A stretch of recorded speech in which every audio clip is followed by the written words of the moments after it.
el barro. Acá estamos con alguien que ustedes conocen, no sé si lo suficientemente bien, pero es Alfredo Cornejo, mendocino, fue gobernador de la provincia, es diputado nacional, es presidente de la Unión Cívica Radical.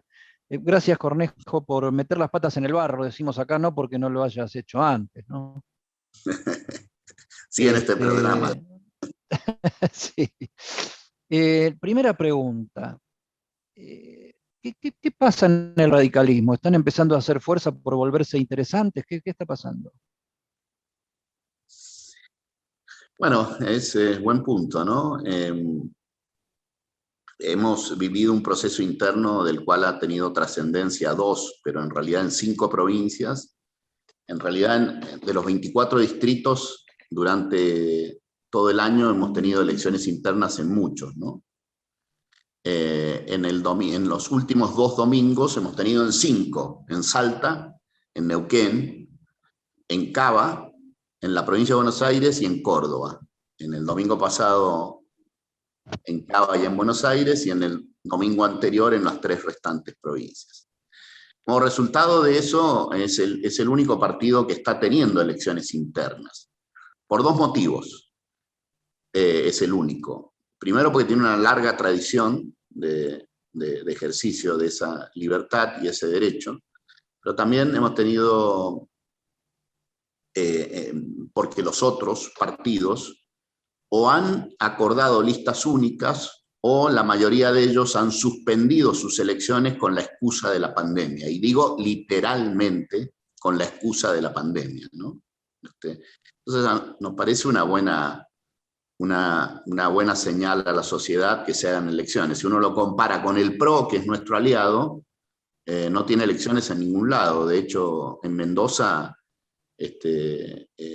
suspendieron la competencia en el resto de las listas, las juntas electorales un poco evitan confrontar. En el Partido Justicialista, ni hablar, el PRO es nuestro aliado, así que deberíamos ser más benévolos.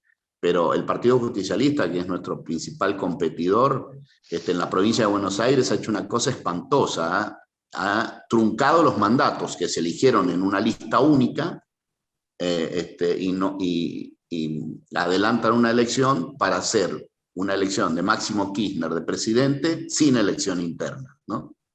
Sin votar, sin convocar a la gente. Como resultado de esto, yo diría, el radicalismo está ejerciendo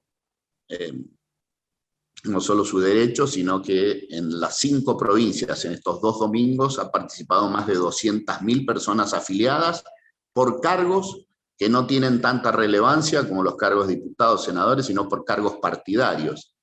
Y también allí creo que señala que queremos ser mucho más protagonistas de lo que fuimos en los 4 años de Macri, ¿no? En los 4 años del gobierno de Macri. Y en la oposición... Me parece que ese es el punto, ¿no? El que es lo que calienta más la discusión en el radicalismo y del radicalismo de cara a la sociedad. El radicalismo se caracteriza por cumplir las formas, la vida partidaria es una pasión o hasta un hobby, un gusto, mezcla todas las cosas. El otro día veía yo gente yendo a votar de casi 100 años en silla de ruedas en medio de una pandemia. Eso habla de una vivencia de la militancia, del radicalismo muy arraigada. Ahora, no se vio eso en el gobierno de Macri, o sea, se los vio yo diría que con graves problemas de autoestima. Bueno, yo diría que nuestra permanente crisis, yo creo que el proceso político y la vida de los partidos hay que verlo en el contexto de la historia reciente del país. Y el país no crece si uno toma el 2019 como un dato fiable, el Producto Bruto del 2019 es el mismo que el del 2010. O sea, la Argentina no crece desde el 2010, produce la misma riqueza en el 2010 que en el 2019. En los 10 años esos que han transcurrido,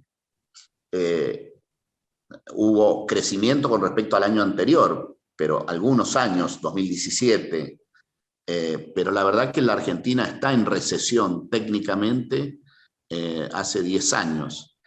Y si se toma lo de la pandemia del 2020, todavía no están los números del Producto Bruto, pero si se toman los números del 2020, vamos a tener el mismo Producto Bruto del 2008, del primer año de Cristina, ¿no? Es decir, un país que hace 12 años que produce la misma riqueza. Es impresionante cuando uno mira eso, ¿no? No sé si hay muchos países del mundo del estándar de Argentina, obviamente, hay países muy atrasados en su desarrollo económico, pero del estándar de Argentina que tenga los números de Argentina, este estancamiento, ¿no? En ese marco, el radicalismo supeditó ser un acompañante de las decisiones que de alguna forma tomó Mauricio Macri en los 4 años de gobierno. Participar de esa alianza, participar de esa coalición, creo que era el mejor lugar donde podía estar el radicalismo, no me arrepiento ni un ápice de eso, pero sí debo decir que nuestro diseño hiperpresidencialista y una coalición no peronista compitiendo con el kirchnerismo, el radicalismo optó por supeditar su debate al interior de la coalición al hiperpresidencialismo, ¿no? Y no debilitar a Macri en esos 4 años de gestión. Estando en la oposición hay muchísima más libertad para ese protagonismo y la estamos ejerciendo. El radicalismo está protagónico en la actualidad y va a estar mucho más protagónico en el 2023, cuando finalice el mandato de Alberto Fernández. Ahora, Cornejo, me parece que la discusión en el radicalismo no pasa por ver a los radicales o a la conducción del radicalismo como un convidado, solo como un convidado de piedra del gobierno de Macri, sino como el sostén más institucionalista de un gobierno muy malo. Bueno, a ver, el gobierno de Macri hay que ponerlo en contexto, insisto en los contextos, ¿no? Porque yo entiendo la crónica periodística y tu papel, muy importante en la opinión pública, pero todo lo que no esté en contexto puede ser noticias de un día, pero no noticia de todo el tiempo, noticia del proceso, ¿no? Y la verdad que la Argentina viene en un franco deterioro donde el gobierno de Macri, el gobierno de Cambiemos, para asociarnos a eso y no dejarlo, y no hacernos los distraídos como si no hubiésemos participado de ese proceso, el gobierno de Macri no fue un buen gobierno, pero tuvo una orientación en líneas generales que era superior a la que veníamos teniendo con Cristina y la que tenemos en la actualidad, que no es más que la de Cristina. Ahora, no obtuvo buenos resultados. Algunos de nosotros cuestionamos ese proceso internamente y lo hicimos en forma pública, muy pocos de nosotros. Por ejemplo, en el tema tarifa, nosotros planteamos que había que recorrer otro camino. Primero inversiones y luego tarifas. Por ejemplo, en el tema tarifas, francamente fueron voces aisladas, tenés razón, sí, pero la opción de romper la coalición no era una opción durante los 4 años de Macri. La opción del radicalismo no era opción esa, la opción era ser más participativo, influir más en la orientación general, y la verdad es que en ese campo influimos poco, influimos muy poco, y quizás si hubiésemos influido más, podríamos haber obtenido mejores resultados, ¿no? Déjame que te diga cómo pienso yo para que veas que estoy en el foco de análisis, estoy de acuerdo. O sea, en mirar procesos y no mirar momentos. O sea, mirar, como se suele decir, mirar la película y no la foto. Yo no me quedo con la foto del gobierno de Macri. Y coincido en que hace 12 años que la Argentina no mueve la aguja. Mi pregunta iba más que nada a decir que tal vez haya llegado la hora de plantearse que el problema no es de Macri o de Cristina y los suyos, digamos, tanto los de uno como los del otro, Massa y Alberto detrás de Cristina, y el radicalismo tratando de recomponerse, etcétera, etcétera, sino que el tema es encontrarle la vuelta al paquete Argentina en su totalidad, que yo creo que es lo que las Totalmente de dirigencias, acuerdo, veo yo, no totalmente de acuerdo. están generando ese clima de consensos. Sí, estoy totalmente de acuerdo, que no debe estar Y supeditado. esto, porque son responsables todos, cada uno en su momento, pero hay una cadena de responsabilidades, donde hoy detenerse a quién es más malo me parece que no mira para adelante. Sí, tampoco mira para adelante la teoría de los dos demonios, ¿no? De que los dos son lo mismo, es decir, alguien que quiere atropellar a la justicia y no cree en la justicia republicana, por lo menos, un sistema occidental como originado en el liberalismo político, ¿no? Es decir, y alguien que sí cree en la justicia, ¿no? Es decir, no, y en el sistema republicano y en el liberalismo político, ¿no? Parece que la teoría de los dos demonios tampoco contribuye, la teoría de que Cristina y Macri son lo mismo, no creo que contribuya a encontrar la salida a esto. Creo que los personalismos no contribuyen a encontrar la salida. Me parece que ahí es por donde va el camino, ¿no? Y estamos muy enredados en esos personalismos y en otros caudillescos, etcétera, de algunas que otras provincias también. Creo que eso tampoco contribuye en el proceso general, ¿no? Yo creo que las ideas para sacar a la Argentina adelante están de alguna forma dando vueltas y son ideas del sentido común, sensatas. Una economía en el marco capitalismo y en el marco capitalista y en el sistema democrático requiere reformas estructurales en la Argentina que deberían ser las que nos junten para encontrarlas, ¿no? Es decir, reformas en materia fiscal que hagan funcionar mejor al Estado, que haya mejor Estado y no más gasto público, reformas fiscales que nos permiten ordenar y darle incentivos a las provincias para crecer y no para gastar, reformas fiscales que permitan tener controlado el gasto público y los ingresos sin ahogos impositivos, reformas al sector privado, reformas laborales que permitan, sin duda alguna, encontrar la razón, encontrar la fórmula para que hayan incentivos para tomar nuevos empleos. Todo ese tipo de cosas creo que deberían encontrarnos unidos, no hay otra, con un alto consenso. Y la verdad que no estamos tan lejos de ese consenso. En privado, hasta los dirigentes sindicales de los gremios más importantes saben que esta forma de relación laboral no va más en la Argentina si queremos mejorar la cantidad y la calidad del empleo. No va más, no va más. O sea, está estancado el empleo privado y me parece que estamos con chances de conseguir esos acuerdos. Los personalismos contribuyen a que no, también. Y la falta de una deliberación pública buena, de calidad. Se dicen cosas en privado que en público no se dicen, ¿viste? O sea, es una cosa que en realidad difícilmente encontremos. Me gusta ese La punto como vuelta un por ahí. aporte. Se dicen cosas en privado que en público no se dicen, y me parece que es un código no escrito de la política, lamentablemente. Yo no Sí. creo que sean los dos iguales, pero creo que nos tienen bailando su baile hace ya un tiempo demasiado largo. eh, en- Porque a mí lo que me parece es que hay una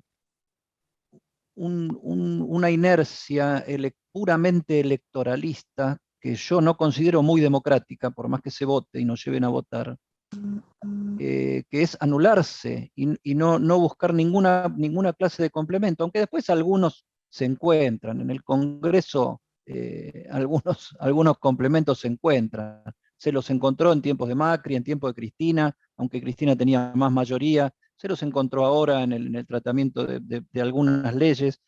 Eh, pero yo creo que hay planteos que no son... Yo hablaba el otro día con Gustavo Posse, que no tiene nada que ver con el oficialismo, y es parte de la interna radical de la que me hablabas recién, y él me decía, por ejemplo, que escucharlo a Macri en la presentación de su libro le dio miedo escuchar a un expresidente que decía que de lo que se arrepiente no es de lo que hizo, sino que pues, si volviera haría lo mismo más rápido. Sí, yo creo que no fue explícito. Yo he leído el libro y veo cosas, no fue explícito acerca de eso. Yo creo que Macri, en el fondo, plantea que el problema fiscal de reducción del gasto se puede hacer de shock. Y la verdad que la Argentina, yo estoy seguro que no se puede hacer de shock si no hay un cambio de la cultura política argentina. No hay ninguna chance. Sí que se puede hacer de shock en los 100 primeros días o en las 100 primeras horas, diría yo. Es un gran paquete de leyes que le den certidumbre a la economía, pero lo que no se puede hacer es hacer un shock de un ajuste fiscal de shock. No se puede hacer, no lo va a poder hacer ningún gobierno, ni siquiera lo puede hacer ni siquiera lo puede hacer el peronismo, no lo puede hacer Cristina. Están haciendo un ajuste con los jubilados y los jubilados se están aguantando porque no le queda más remedio, no tienen organizaciones sindicales que los defiendan, no tienen, y es un ajuste severo, y lo están haciendo, pero lo están haciendo paulatinamente, digamos, no lo están haciendo de shock. Y me parece que, si bien no lo dice el libro, me parece que él tiene esa sensación, que se puede hacer eso y que eso en gran parte nos ayuda yo creo que esa chance, en eso coincido en la crítica, pero no que lo haría más rápido, porque la verdad que lo que hizo fue una cosa sensata, es decir, crear las condiciones para generar energía y tener autonomía nuevamente de energía es una cosa que cualquier gobierno, lo debería estar haciendo. Este gobierno está viviendo este año y pico, no colapsó el sistema energético por la herencia que recibió, lejos de lo que ellos están, de la herencia de Macri, en realidad en la herencia energética la tuvo. En 2019 no se emitió prácticamente muy poco y por eso el gobierno de Alberto Fernández pudo emitir mucho en el 2020. Es decir, es una cosa lógica, los gobiernos tienen sus transiciones, ¿no? No es que el mandato político es un correlato de las situaciones económicas, ¿no? Yo en el libro tengo cosas para reivindicar, creo que hay algunas contribuciones y otras cosas que no coincido en el diagnóstico, ¿no? Es decir, que es un poco parte lo mismo que hace el kirchnerismo a veces, que es cuando no fracasan algunas cosas, echarle la culpa a los otros. Y ahí también creo que ahí sí creo que no es del todo cierto en algunos casos. Digamos, por ejemplo, en lo laboral, él reconoce que pasó de largo porque conversaba con Moyano y creía que una reforma laboral podía darse en la Argentina y después él no cumplió. Bueno, tampoco nunca nos metimos en ese debate seriamente. Los operadores que teníamos en el tema laboral nunca pusieron un papel arriba de la mesa de qué cosas cambiarían. Entonces, ese fracaso es de las dos puntas, no de una sola. No es solo del sindicalista Moyano, ¿no? Sino también del poder político, ¿no? Hay una cosa que me gustaría conocer tu opinión, lo hablo con muchos oficialistas, opositores, incluso opositores que en sus distritos son el oficialismo. Veo una diferenciación en la dirigencia argentina. Los que no tienen cargos ejecutivos están en una posición más vehemente, más confrontativa, más dura, y los que están gobernando están en una actitud más a las cosas, más concreta, más conciliadora. Hoy a la mañana lo escuchaba a Fernán Quirós, el ministro de Salud porteño, que ha hecho críticas al gobierno nacional diciendo, hace bien el gobierno nacional en poner nuevas restricciones y llamarnos a estudiarlas en cada distrito, etcétera, etcétera, cosa que parece aburrido y no genera demasiadas pasiones, pero me parece que es constructivo en el sentido de cómo organizar la salud de la gente, por lo menos en el área más superpoblada del país. Entonces, a lo que voy es a esto, veo dirigentes que no tienen responsabilidad de gestión, a veces con la sensación de que tiran nafta en el incendio, y incluso criticando a los dirigentes de su propia fuerza que tienen cargos ejecutivos y son naturalmente, o no naturalmente, más mesurados, si se quiere.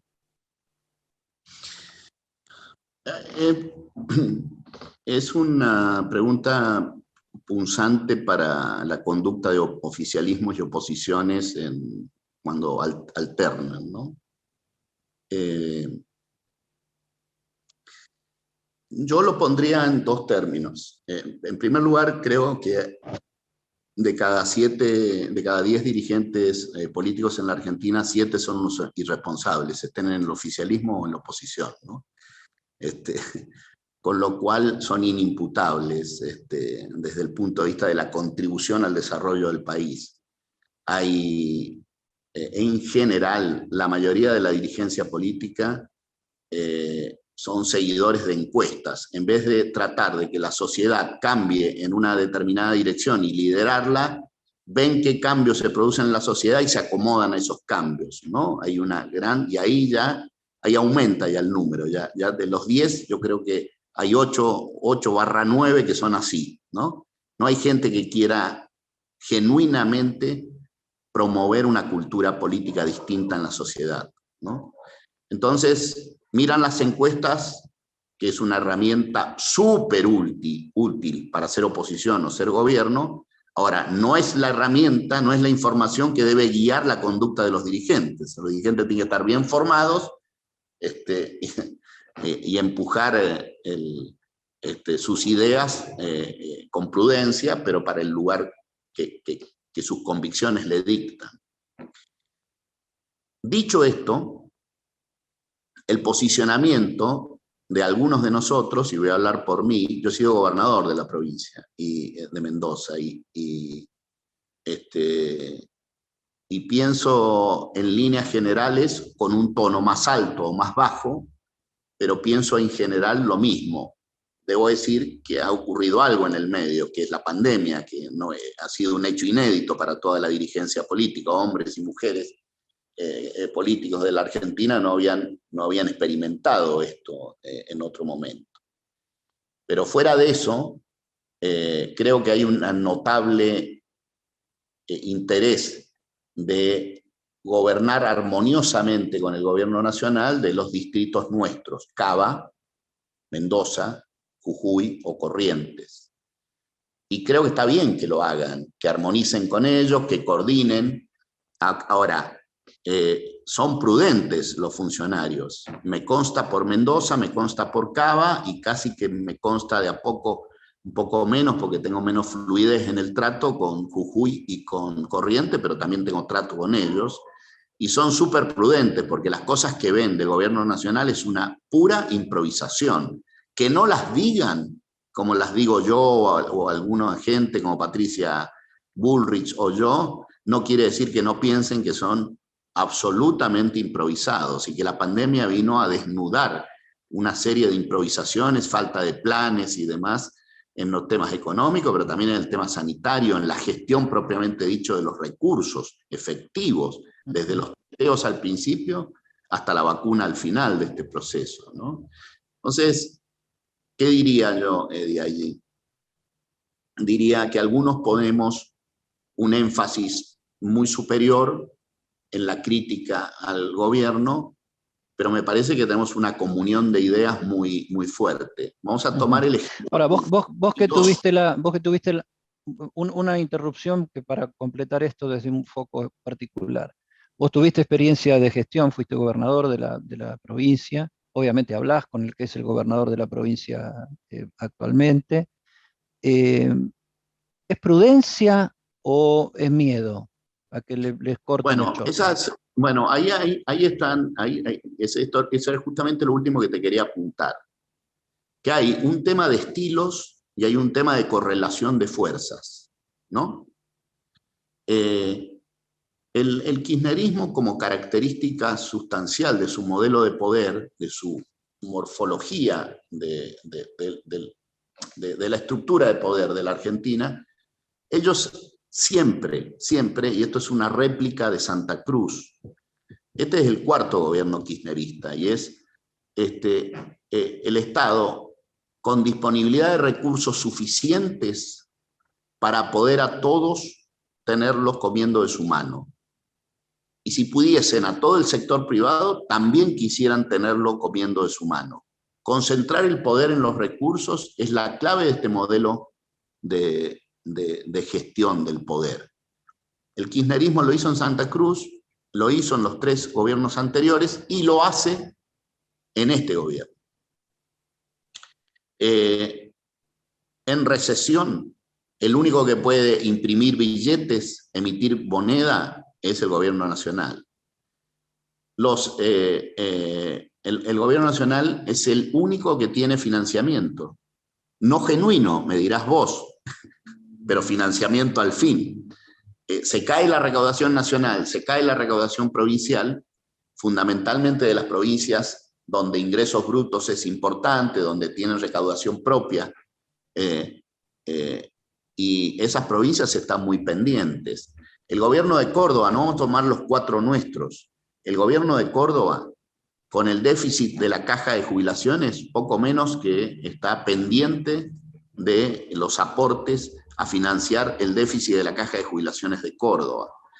Es decir, que los recursos juegan un papel importante. Yo te recuerdo que al principio de la pandemia concentraron la compra de los respiradores. Yo te recuerdo, tenían compras hechas Mendoza, por ejemplo, y se la anularon con el proveedor, que era un proveedor que lo fabricaba en Córdoba.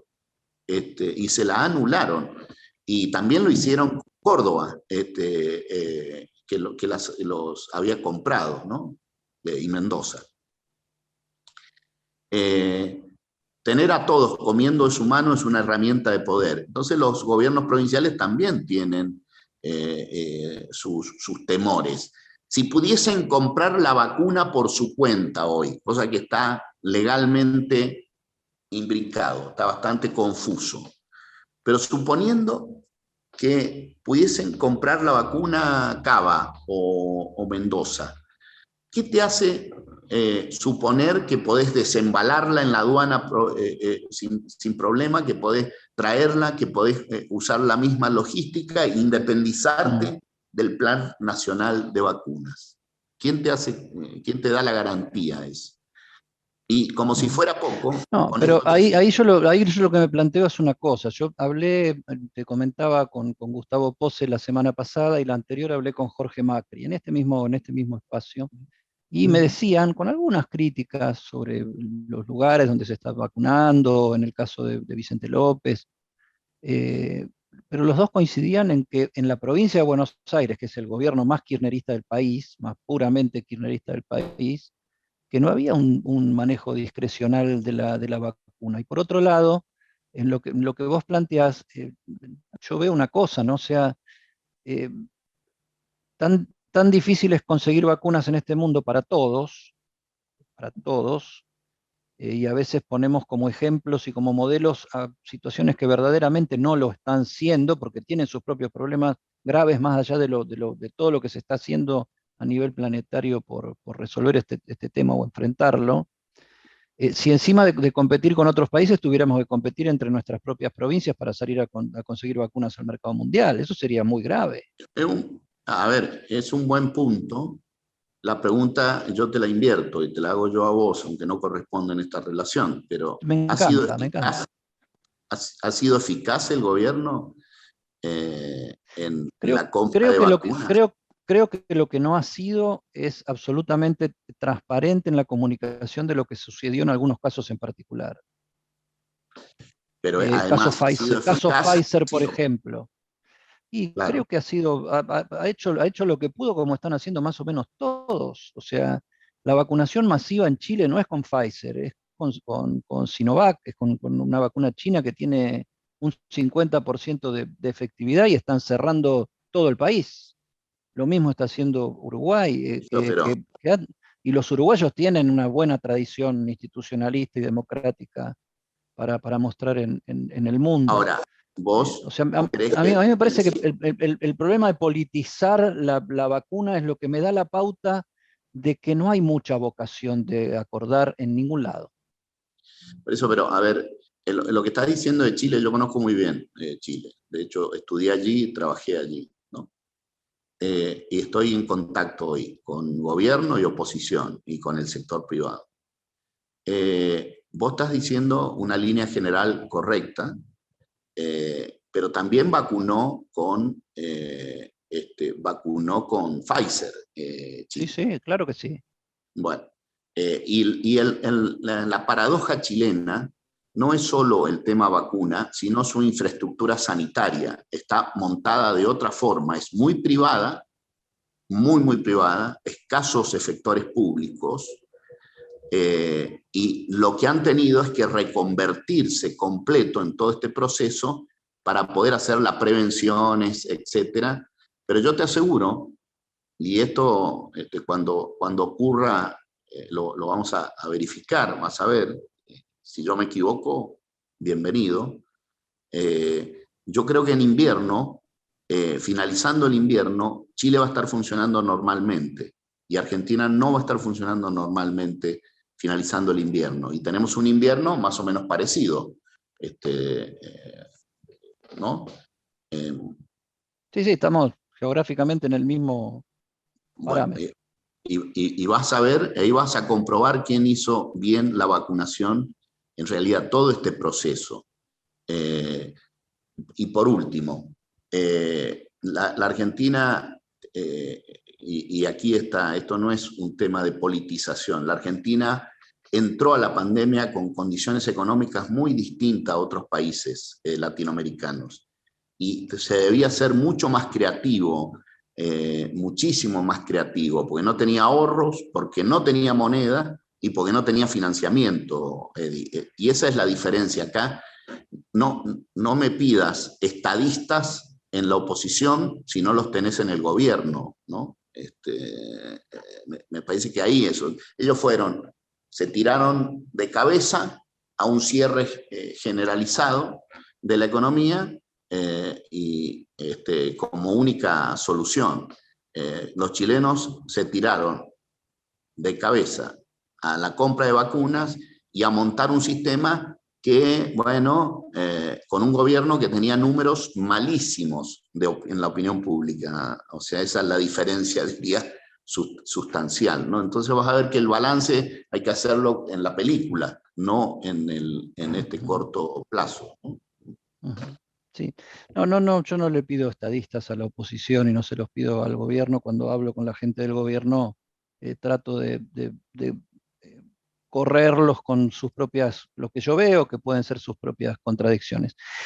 Lo de la vacuna me da pie para una cosa, esto de salir a competir, entre comillas, con otras provincias en esta postura de que si las provincias pudieran comprarla directamente. Bajame a tierra el tema de que, a ver qué quiere decir que Mendoza quiere liberarse de la Argentina. No, está sacado de contexto literalmente. Si escuchás el reportaje está perfectamente dicho, te lo reitero. Hay un movimiento en Mendoza y en Córdoba, en dos, que es Córdoba Exit y Mendoza Exit.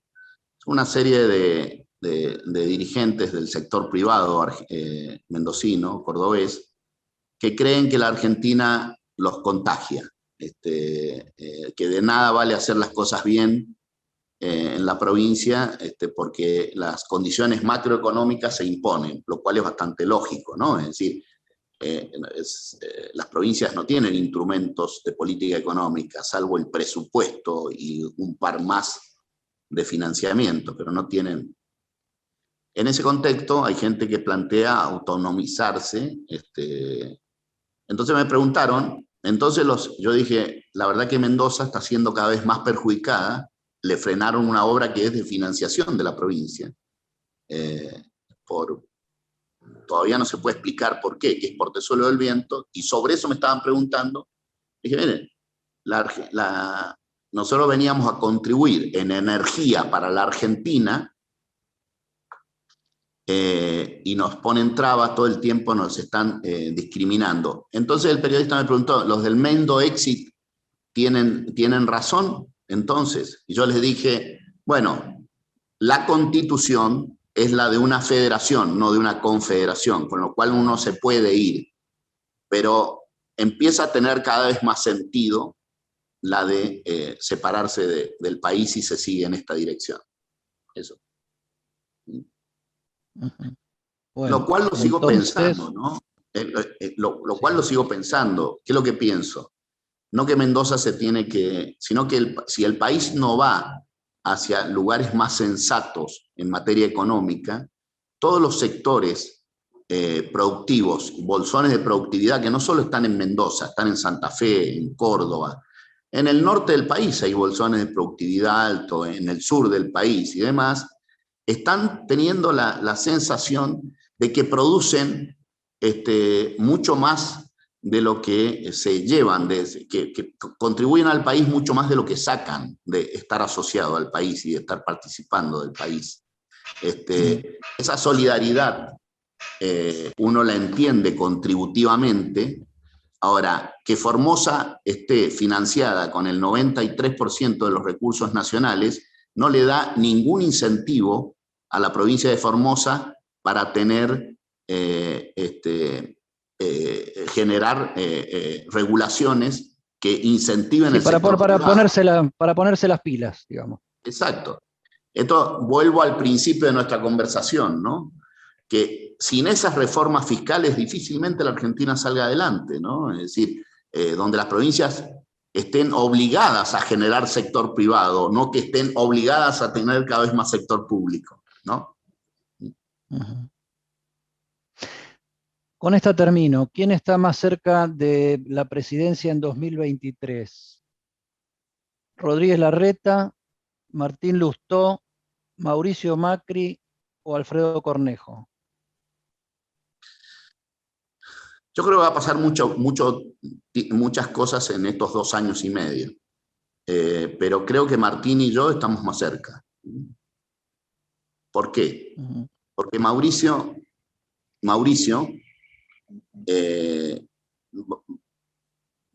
desde luego tiene su connotación negativa de las cosas que no obtuvo resultados. Y Horacio está recorriendo un camino similar, con lo cual creo que es el turno de nosotros, de los que no estuvimos en el frente de batalla, ¿no? Por mi parte, Alfredo, muchísimas gracias por haber conversado. No sé si querés apuntar alguna cosa que se haya pasado en el cuestionario, pero... No, estoy satisfecho. Bueno, muchísimas gracias, un abrazo fuerte, ¿eh? Para vos también, igual. Gracias.